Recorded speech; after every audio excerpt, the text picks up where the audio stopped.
My name is Claire Sterling. I'm a 72-year-old widow living in my villa here in Chestnut Hill, Boston. That evening, I overheard my son, Scott, and his wife, Brenda, planning to slip poison into my glass of water to get their hands on my estate. But I wasn't about to let them succeed, so I took matters into my own hands. I swapped that fateful glass of juice for another. How did it all play out? Well, pull up a chair and let me tell you my story. That night, I sat at the head of the table, my usual spot for 40 years, the seat of the mistress of the house. But I no longer felt like the mistress of anything. Scott, my only son, sat to my right, his hair just starting to gray at the temples. He looked tired, the deep-set exhaustion in his eyes something he tried to hide behind a forced smile. Opposite him was Brenda, his wife. Brenda was pale, the dark circles under her eyes too prominent for her expensive makeup to conceal. She was having a hard time swallowing a bite of the beef Wellington I'd taken such care to prepare, a dish Scott used to adore. "The beef is a little overdone, isn't it, Mother?" Brenda said, her tone more of a jab than a suggestion. I just gave a faint smile. Perhaps my skills aren't what they used to be. A lie. The beef was perfect. It was her own palate that was the problem.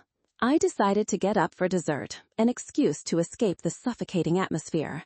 As I stepped into the pantry, the slightly ajar door allowed me to hear what they never intended for me to hear. Their voices, stripped of their phony pleasantries, were raw and hurried. "That real estate project needs at least $500,000 to get in on," Scott said, his voice laced with anxiety. "There's no way we can swing it." "Your mother," shot back immediately. "This is exactly the kind of investment she loves. We just need to convince her." "She's been difficult lately," Scott sighed. "It's like she's tightening the purse strings." I stood frozen in the shadows of the pantry, my hand gripping a shelf for support. Money, again. It was always about money. I returned to the table, my heart heavy. The dessert was delicious, but it tasted like ash in my mouth. I looked at my children, two familiar faces that had suddenly become strange, and a silent film reeled through my mind. I saw myself 20 years ago, smiling as I handed them the keys to this very house, a generous wedding gift. I had given them a home, a start that their father and I never had. Then, in my office, just a few years back, I was quietly signing a massive check to pay off their enormous credit card debt after a series of failed ventures. I picked them up every time they stumbled, always. For their gratitude, they treated me well, or so I had believed. Scott once saw me as a beacon in his life. Whenever he ran into trouble at work, whenever he argued with Brenda, the first name he searched for in his phone was mine. "Only you understand me, Mom," he'd often say, and a mother's heart like mine would just melt. Even Brenda, in the early years, was the daughter-in-law any mother could wish for. She chirped, "Mom," always complimenting my cooking and frequently asking for my family's heirloom apple pie recipe. We used to share happy stories during our family meals. They made me feel I was not just a mother, but an indispensable part of the warm, happy family they were building for the future. Because of that absolute trust, I did something many would call foolish. I added both of their names to one of my credit cards. "So you can cover expenses when you need to without having to ask me for every little thing," I told them one Sunday evening. Scott had hugged me tightly, and Brenda had tears of gratitude in her eyes. To me, then, it wasn't a financial tool. It was a declaration. We are a family with no secrets, no boundaries. But gratitude, like the flowers in my garden, will wither if not tended to. I don't know exactly when things started to change. The designer handbags for Brenda, the expensive gadgets for Scott, the vacations I was never invited on or even told about beforehand. They stopped asking for my opinion. They just spent my money. Every time I looked at the statement, I felt a small cut in my heart. I didn't resent the money. I resented the loss of appreciation. And then that distance turned into disregard. I was gradually pushed out of important family decisions, holiday plans, school choices for the kids, even re-landscaping my own garden was brushed aside by Brenda with a condescending smile. "Let me handle it, Mom. You don't need to worry about a thing." They turned me into a guest in my own life, a landlady who provided everything but had no say. And then the worst memory of all surfaced, as clear as if it were yesterday.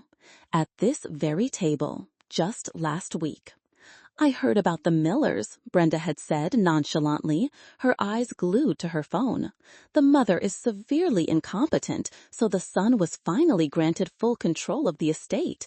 I hear it's a massive fortune." Scott had nodded. "Yeah, at least tens of millions. It's too dangerous to leave a fortune like that in the hands of someone who's not of sound mind." At the time, I just felt a prickle of annoyance. Now, those words echoed in my head like a death knell. I looked at Scott and Brenda, at the way they exchanged glances, and suddenly, I didn't see my children anymore. I saw two strangers, calculating, looking at my fortune, at my sanity, as an obstacle to be removed. "Mom, are you all right?" Scott asked, pulling me from my thoughts. "I'm fine," I replied, my voice frighteningly steady. "I'm just going to the kitchen for the sauce for the apple pie." I stood up, my legs feeling as heavy as lead. As I entered the kitchen, I heard them whispering again. This time, their voices were lower, more urgent. "Just one pill, Scott," Brenda said, her voice tense. "A 50-milligram dose. It'll keep things stable. The doctor said there shouldn't be any pain for at least 2 days." "I know," Scott replied, his voice full of worry. "But what about the side effects? The doctor said it could cause drowsiness, even mental confusion or seizures. What if Mom notices something's not right? We should reconsider." My heart stopped. Mental confusion. That was the key. Reconsider for how long? How will we know about side effects if we don't try? Brenda dismissed him, her voice impatient. "I think we should just do it." "All right, putting it in her juice will hide the bitter taste," my son replied. He had agreed to the plan. I leaned against the wall, the cold bottle of sauce in my hand. It was all clear. They needed money. They knew how to seize control of assets from an incompetent mother. And now they had decided to act. This was a plan hatched at my dining table in my own home.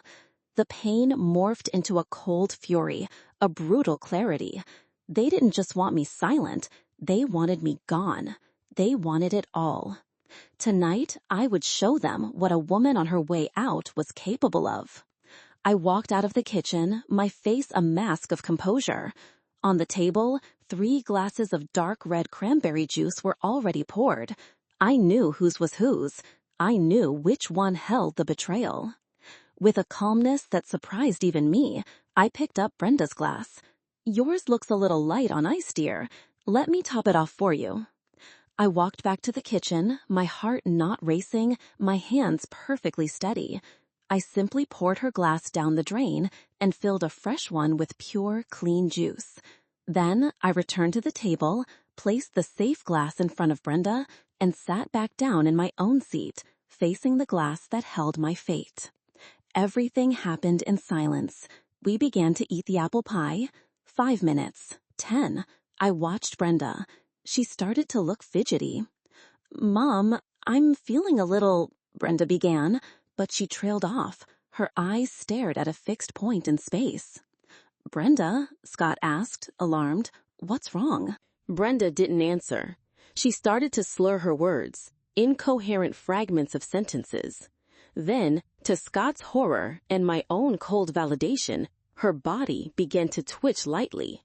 She knocked over her pie plate and then slumped out of her chair, collapsing onto the expensive Persian rug.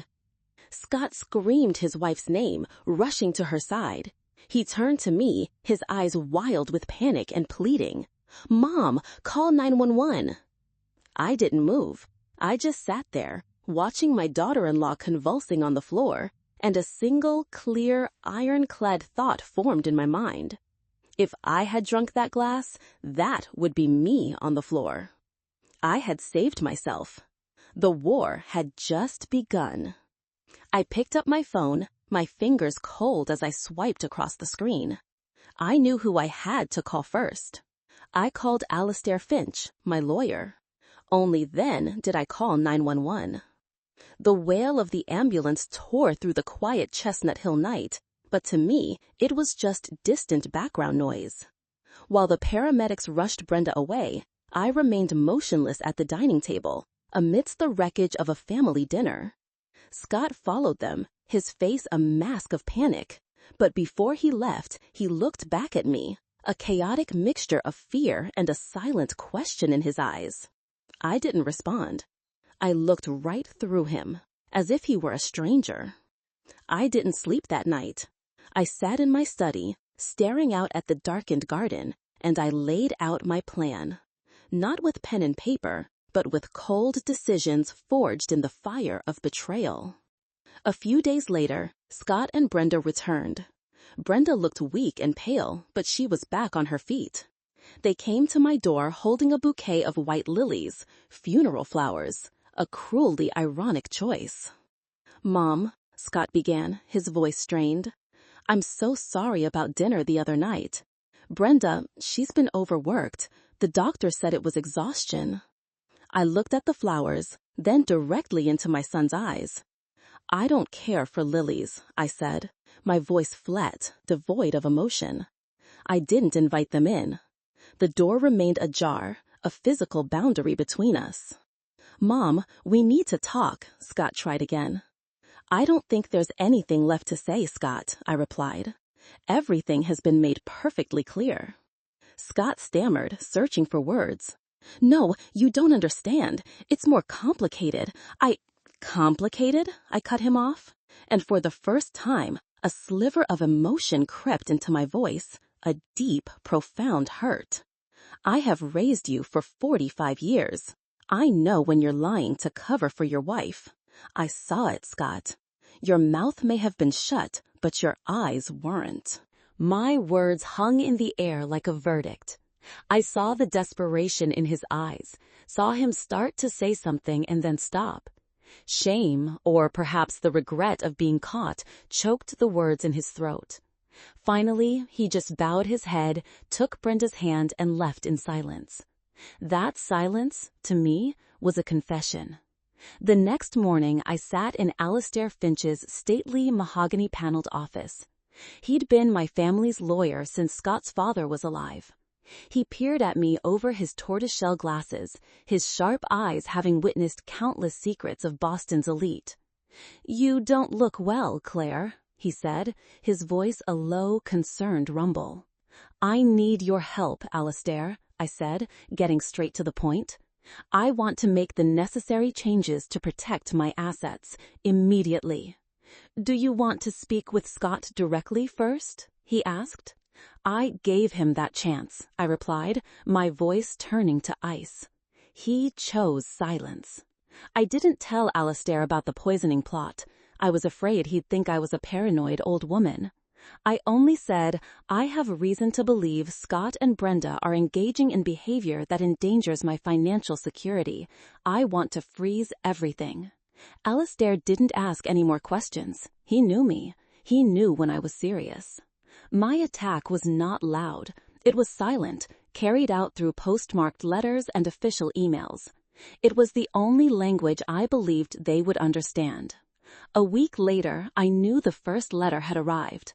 My granddaughter, Olivia, called, her voice trembling. "Grandma, what's going on? My school just sent a notice that Ryan's tuition for next semester hasn't been paid."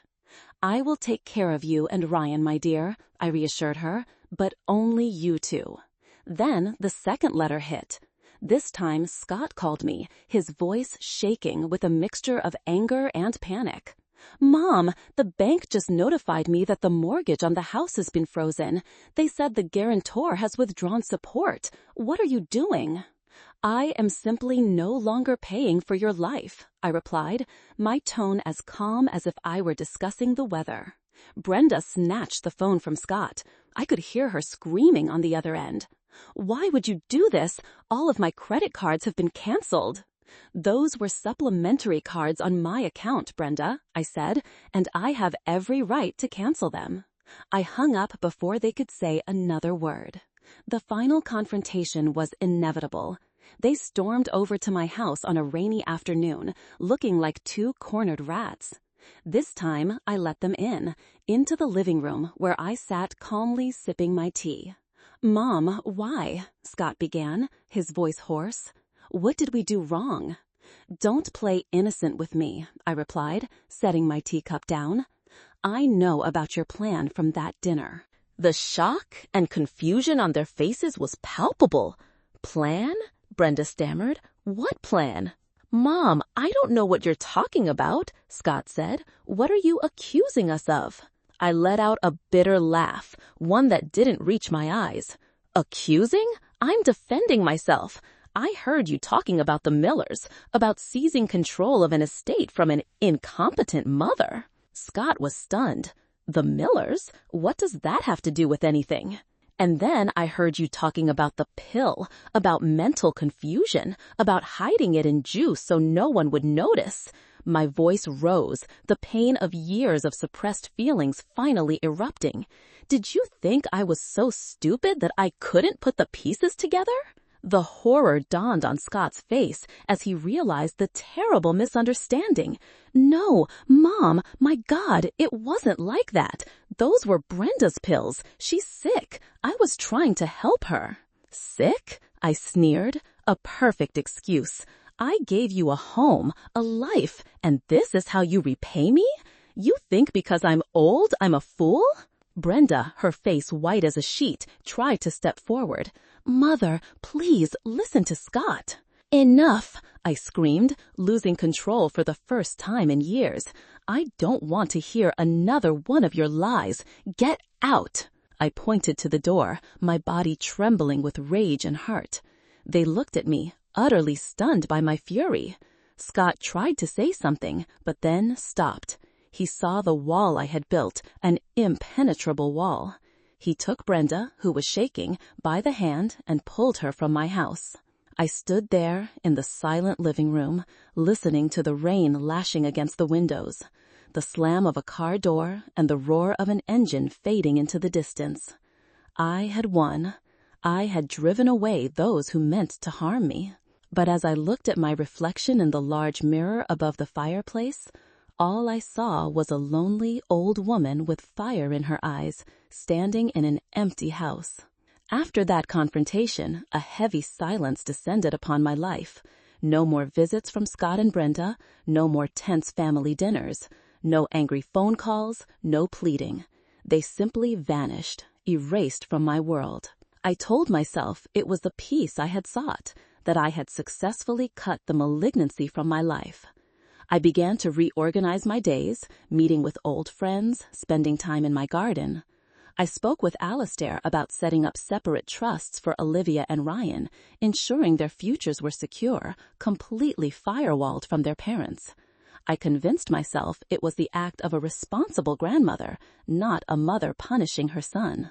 Then, late one evening, about 3 weeks after I'd last seen them, my phone rang. It wasn't Scott's number. It was Olivia. "Grandma?" Her voice was trembling, breaking over a sob. "Can you come to Massachusetts General Hospital right now? It's Mom and Dad." A chill shot down my spine. I didn't ask questions. I just threw on a coat and rushed to my car, my heart pounding against my ribs. The whole drive, I braced myself for the worst, a car accident, a violent argument, but nothing could have prepared me for the truth. I found Olivia huddled in a plastic chair in the emergency room hallway. She looked so small and broken.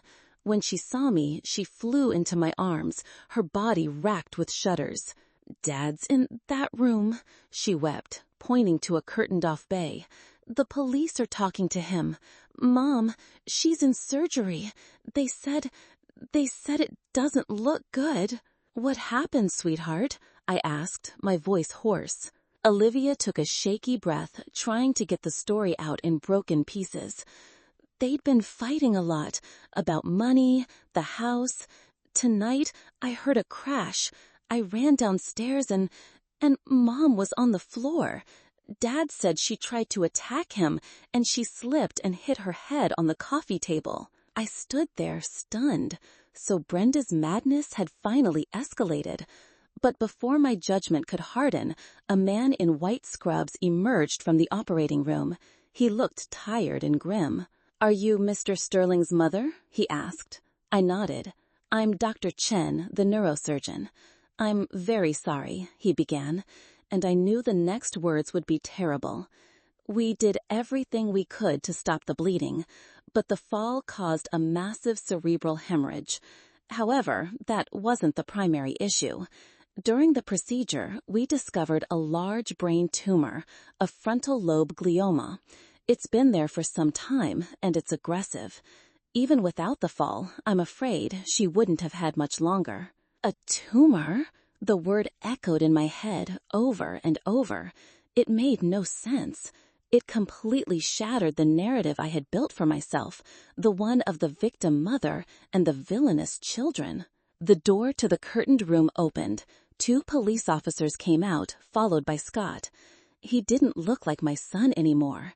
He looked 10 years older, his eyes hollow, his clothes rumpled and stained with blood. When he saw me, there was no anger, no accusation, just a bottomless void. "Mom," he said, his voice a broken whisper. I couldn't speak. Dr. Chen looked between us with a compassionate gaze. "A frontal lobe tumor would explain a great deal," he said gently. "It causes severe personality changes, emotional volatility, paranoia, even seizures." Seizures? Mental confusion. The key words of my revenge now took on a different, horrifying meaning. I looked at my son, who stood like a ghost before me. "Scott?" I asked, my voice trembling. "What happened?" He finally looked up, and the dam of his pent-up agony broke. "We've known for 2 months, Mom," he said, tears finally streaming down his gaunt face. "Brenda, she didn't want you to worry. You're getting older, and we'd already taken so much from you. I thought, in my own foolish pride, that we could handle it ourselves." He took a step closer, his eyes pleading for a belated understanding. "That pill, it was an anti-seizure medication. The doctor said if she took it regularly, it could control the symptoms. It could keep her stable enough to prepare for the surgery." "Surgery?" I whispered. "Yes," Scott nodded, a bitter smile flashing across his lips. "The doctor said there was hope, a complex operation to remove the tumor. That night at dinner, Brenda wanted to take the pill. She wanted to be clear-headed, lucid, so we could convince you to invest in the new project. She thought if we could just make that work, we'd have enough money to pay for the surgery without ever having to ask you for another dime." Every word was a hammer blow to my chest. They weren't trying to poison me. They were trying to save her life. He choked back a sob. "And when you poured out her glass, when she had that seizure, it made everything worse. She started getting scared of everything, refused her medication, refused to see the doctor." "And the fight tonight?" I asked, almost afraid to hear the answer. "We got the estimated bill for the surgery," Scott said, his voice fading. "It was astronomical. Brenda just broke down. She said she wouldn't be a burden to anyone anymore, that she'd rather die. She refused the surgery. I tried to reason with her. I pleaded. I yelled. And that's when it happened. A seizure, worse than any before. And she fell. The wall I had built crumbled to dust. Every brick of my indignation, my suspicion, my self-righteousness disintegrated, revealing a raw and painful truth. I had punished a desperate son and a dying daughter-in-law. I was such a coward, Scott wept, his voice thick with self-loathing. I was so ashamed of living off you. Maybe if I had just been honest, this wouldn't have happened. I killed her, and I killed our family. I stood there under the cold fluorescent lights of the hospital. My revenge had been a success, but it was paid for with the life of my daughter-in-law and the utter destruction of my son's soul. I was not the victim. I was not the victor. I was part of the cause. I looked at my broken son, then at my granddaughter sobbing in my arms. I had been right about every single detail, the pill, the mental confusion, the need for money, but I had been wrong about the entire story, and that was a truth that could never be undone. I brought a hand to my mouth, but I couldn't stop the strangled sob that escaped, the sound of a too-late regret echoing down the endless hospital corridor.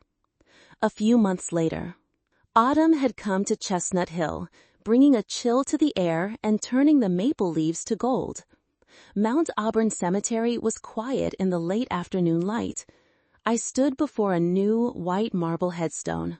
Brenda Sterling, beloved wife and mother. I gently placed a single white rose on the fresh green turf. My fingers traced the cold carved letters. Brenda, I whispered, the words lost in the wind. I am so sorry. Not just for misunderstanding, but for how I acted. I was so cruel. A hand rested gently on my shoulder. It was Scott. He was thinner, but the hollow emptiness was gone from his eyes. In its place was a deep, quiet sadness. We were all wrong, Mom, he said softly. I didn't just hide the truth. I robbed you of the chance to be with her, and I robbed her of your comfort in her final days. I turned to him, my eyes welling with tears. And I let my pride and suspicion deafen me. I didn't give you a chance to speak or Brenda a chance to be saved. We stood in silence for a long moment, not the suffocating silence of our old dinners, but a shared understanding one. Scott took a deep breath, as if gathering the courage to say something important. Mom, there's something she wanted me to tell you. After you closed the door on us, she wasn't angry. I was surprised. He paused, his gaze distant. She said, Scott, don't blame your mother. If I were in her shoes, seeing what I've done and hearing what I've said, I'd probably think the same thing. She said that with or without the pill, the outcome probably wouldn't have changed. And she asked me to tell you, thank you. Thank you, I whispered, unable to believe it. Yes, thank you for always being the rock for this family, even when we failed to appreciate it. A lump formed in my throat. Forgiveness from the one I had wronged the most made the guilt cut even deeper. She was preparing for it all, Scott continued, his voice thick with emotion. He reached into his coat pocket and pulled out a slightly crumpled envelope. She wrote this a few weeks before she fell. She told me to give it to you when you were ready. My hands trembled as I took the letter. It was Brenda's handwriting, elegant but slightly frail. She knew she didn't have much time, Scott explained. In it, she writes about how much she loved us and how she didn't want her passing to become a permanent rift in the family. She wrote, Scott cleared his throat, trying to read a line through his own tears. Tell Mother Claire I am grateful, and promise me you two will take care of Olivia and Ryan together. Don't let the silence win. Don't let the silence win. The phrase shot through my heart like an arrow, shattering the last of the ice around it. I clutched the letter to my chest, and for the first time in months I cried.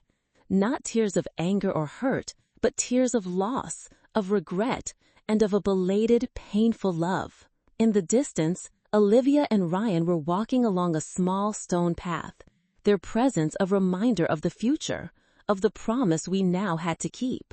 Where do we even begin to pick up the pieces, Scott? I asked, my voice barely a whisper. He looked toward his children, then back at me. A sad but genuine smile touched his lips for the first time in months. I don't know, Mom, he answered, but this time we'll do it together. I held out my hand, and my son took it. It was no longer the hand of a boy seeking shelter, but the hand of a man who had known loss, weathered and warm. We stood there, mother and son, under the falling golden leaves, not at the end of a sad story, but at the beginning of the next chapter, one of forgiveness, of healing, and of a family love being reforged in the ashes of tragedy. It would never be perfect, but it would be real, guided by Brenda's last words. And this time, that was more than enough.